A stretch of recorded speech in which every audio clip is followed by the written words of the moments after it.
Set in Japan during the 1870s, this movie tells the story of Captain Nathan Algren, a respected American military officer hired by the Emperor of Japan to train the country's first army in the art of modern warfare. The Imperial Omura cabinet attempts to eradicate the ancient imperial samurai warriors in preparation for more westernized and trade-friendly government policies. Algren finds himself unexpectedly impressed and influenced by his encounters with the samurai. In the summer of 1876, Captain Nathan Algren is a disenchanted ex-United States Army captain and an alcoholic. He has been traumatized by his experience fighting in the Civil War and the Indian Wars. In the years following his army service, Algren makes his living by telling war stories to gun show audiences in San Francisco, an experience which further hampers his mental state and stimulates him to drink. Fed up with Algren's perpetual drunkenness, his employer fires him. Algren reluctantly accepts an invitation from his former commanding officer Colonel Bagley, whom Algren deeply hates and blames for his waking nightmares about his role in Indian massacres. On behalf of a Japanese businessman, Mr. Omura Bagley offers him a job helping the new Meiji Restoration government train its new Western-style Imperial Japanese Army. Japan is in the middle of drastic civil change, and the new Western-style additions to society have not gone unopposed. The samurai are conducting an insurrection against the modernization campaign, which has motivated Omura to seek Bagley's assistance. Under the command of Bagley, Algren and his companions travel to Japan. They are assisted by Algren's former army colleagues Sergeant Zebulon Gant and Simon Graham, a British translator with a deep interest in the samurai.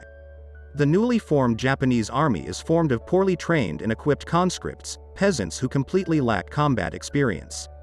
Algren does his best to remedy this, but before the men are trained to his satisfaction, the leader of the insurrection, Katsumoto, attacks a railroad outside his province. Bagley orders Algren to lead the inexperienced conscripts to engage Katsumoto. Algren protests and offers a demonstration of the army's inexperience and inadequate training. Bagley dismisses Algren's concerns and orders a regiment to track down and engage Katsumoto. When the regiment arrives at the battlefield, Bagley moves to the rear and orders Algren to do the same, since the Americans are technically non-combatants. Algren refuses and takes personal command of the regiment. Algren then orders Sergeant Gant to report to the rear as well, but Gant refuses out of personal loyalty to Algren.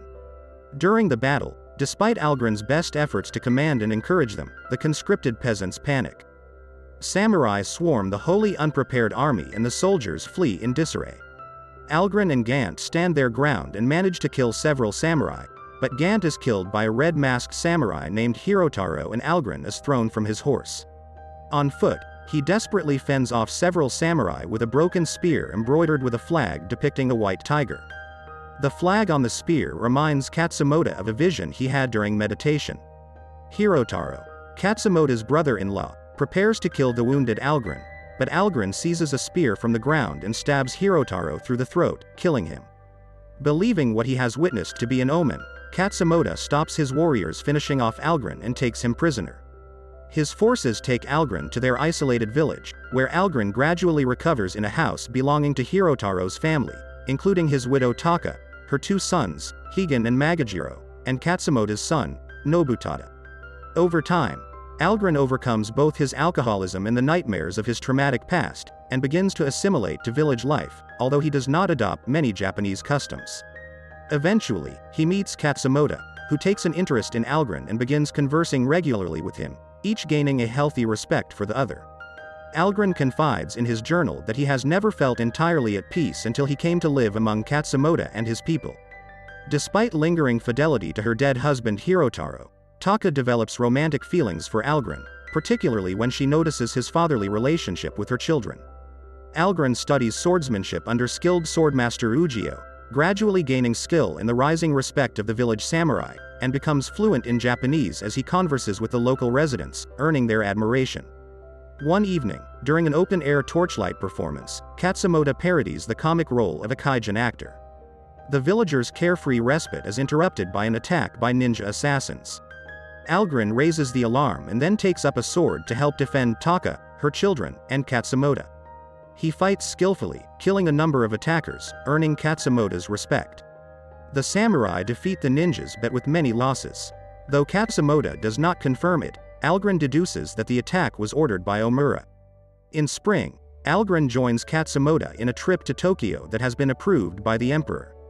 Algren learns that the army under Bagley's command is now better organized and outfitted with howitzers and Gatling guns from the United States.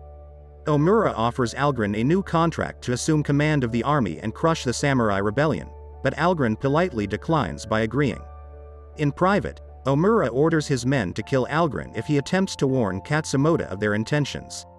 Katsumoto offers his counsel to the young emperor, to whom he was once a teacher. He learns that the emperor's hold upon the throne is much weaker than he thought, and that he is essentially a puppet of Omura.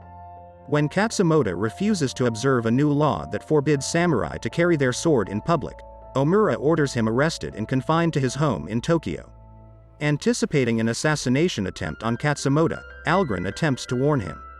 On the street headed for Katsumoto's quarters, he is ambushed by several of Omura's men.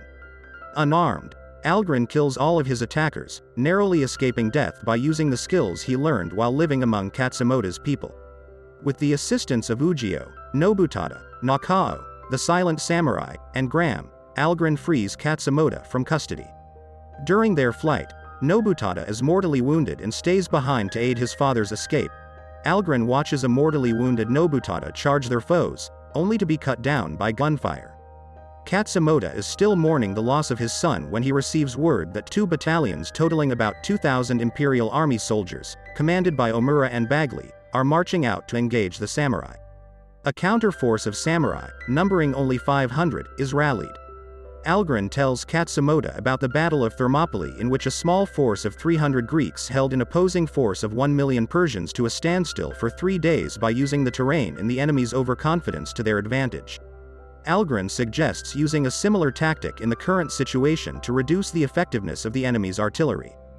Taka also gives him her dead husband Hirotaro's armor and they kiss as Algren leaves. When the Imperial Army confronts the samurai's rebel forces, the samurai fall back to higher ground, preventing the Imperial soldiers from using their superior firepower. As expected, Omura immediately orders the infantry to advance. Bagley expresses misgivings and advises sending in scouting groups first to assess the area, but Omura overrules him and insists on a full attack, and the infantry marches straight into a trap. They set fires that cut the enemy's immediate fighting strength in half, and the samurai then unleash volleys of arrows on the infantrymen. A wave of samurai swordsmen, Katsumoto and Algren among them, attack the disorganized body of soldiers before they can recover from the arrow attack. A second wave of Imperial infantry follows behind, only to be countered by samurai cavalry, and a savage melee ensues that leaves many dead on both sides before the remaining Imperial soldiers finally retreat. Realizing that fresh Imperial forces are coming and that defeat is inevitable when they arrive, the surviving samurai resolve to make a final, fate-charged mounted assault. During the battle, Bagley shoots Katsumoto in the shoulder, but before he can finish off the samurai, Algren hurls his sword at Bagley, killing him by spearing him through the chest. On approaching the Imperial rear line and progressing far enough to scare Omura, the samurai are finally cut down by Gatling gunfire. Moved by the sight of the dying samurai, who charged fearlessly despite the Imperial soldiers' superior firepower, the captain of the Imperial troops, who was originally trained by Algren, orders the Gatling guns to cease fire, against Omura's wishes. Katsumoto, observing Bushido, asks Algren to assist him in performing seppuku. Algren obeys, ending Katsumoto's life. Led by their captain, the Imperial soldiers show their still lingering respect for the old order by kneeling and bowing before the fallen samurai. Later, as the American ambassador prepares to receive the emperor's signature on a treaty that would give the U.S. exclusive rights to sell firearms to the Japanese government, a wounded Algren offers the emperor Katsumoto's sword as a gift in remembrance of his former teacher's honor. The emperor receives the sword and realizes that, while Japan must modernize, it also must never forget its own history, cultural identity, and traditions. The emperor then tells the American ambassador that his treaty is not in the best interests of Japan. When Omura objects, the emperor realizes that Omura is not acting in the best interests of the people, and he confiscates his estates and fortunes. When Omura tries to protest, the emperor then offers him Katsumoto's sword, retorting that if the dishonor is too great to bear, he should commit seppuku. The cowardly but respectful Omura merely lowers his head and backs away. In a voiceover, Simon Graham reveals that Algren was never heard from again, but he surmises that Algren likely returned to the samurai village and to Taka. Graham philosophically concludes that Algren has found some small measure of peace that we all seek, and few of us ever find. Make sure to subscribe and turn on notification, so you can watch more videos like this. Thanks for watching.